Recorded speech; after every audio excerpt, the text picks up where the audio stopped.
दापोली बुरंडी बसला झालेल्या अपघातात एका महिलेचा जागीच मृत्यू झाला तर 22 जण जखमी झाले।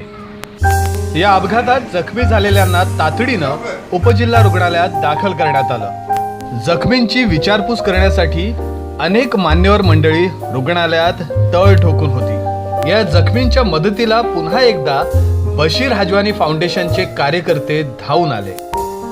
फाउंडेशनचे अध्यक्ष स्वतः दुबईत असून सुद्धा त्यांनी इथल्या लोकांची विचारपूस करत त्यांना मदतीचा हात दिला। समाजसेवेचा एक नवा आदर्श त्यांनी दापोलीकरांसमोर ठेवला। या अपघातातील सर्व जखमींना तातडीनं 1000 रुपयांची मदत केली। त्याबरोबरच या अपघातामध्ये दुर्दैवी मृत्यू झालेल्या साक्षी पवार यांच्या कुटुंबियांनाही त्यांनी 25,000ची मदत केली। बशीरभाई हजवानी फाउंडेशन तर्फे देखील या सगळ्या जखमींना एक आर्थिक स्वरूपाची प्रातिनिधिक स्वरूपाची मदत या फाउंडेशनतर्फे दिली जाणार आहे।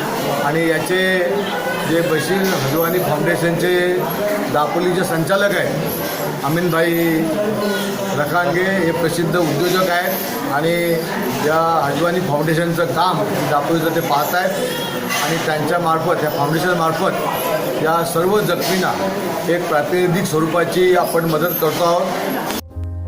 या अपघातात जखमी झालेल्यांच्या दुःखावर फुंकर घालण्याचं काम या फाउंडेशननं केलंय। बशीर हजवानी यांच्या मार्गदर्शनाखाली या संस्थेचे कार्यकर्ते अत्यंत चांगल्या पद्धतीने काम करत आहेत।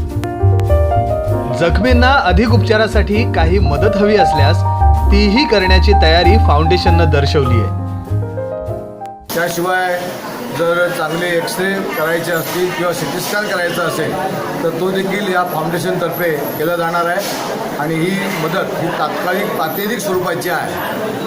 म्हणूनही अमीनभाई रखांगे आणि यांच्या फाउंडेशनतर्फे हे आपण मदत देतो आहोत। जखमींच्या मदतीला तातडीनं धावून आलेल्या फाउंडेशनच्या कार्यकर्त्यांचं सगळ्यांनी अभिनंदन व कौतुक केलं। बशीर हजवानी फाउंडेशनच्या माध्यमातून गरजूंना गरिबांना मदत मिळत राहो अशी आशा सुद्धा यावेळी लोकांनी व्यक्त केली। वृद्धांनी यावेळी बशीर हजवानी यांना आशीर्वाद दिले। दुबईमध्ये राहून सुद्धा कोकणातील गोरगरीब जनतेसाठी तळमळ असणाऱ्या बशीर हजवानी यांना माय कोकणचा सलाम। भविष्यातही त्यांच्या समाजसेवेचा वसा असाच कायम टिकून राहावा हीच सदिच्छा। माय कोकण, दापोली।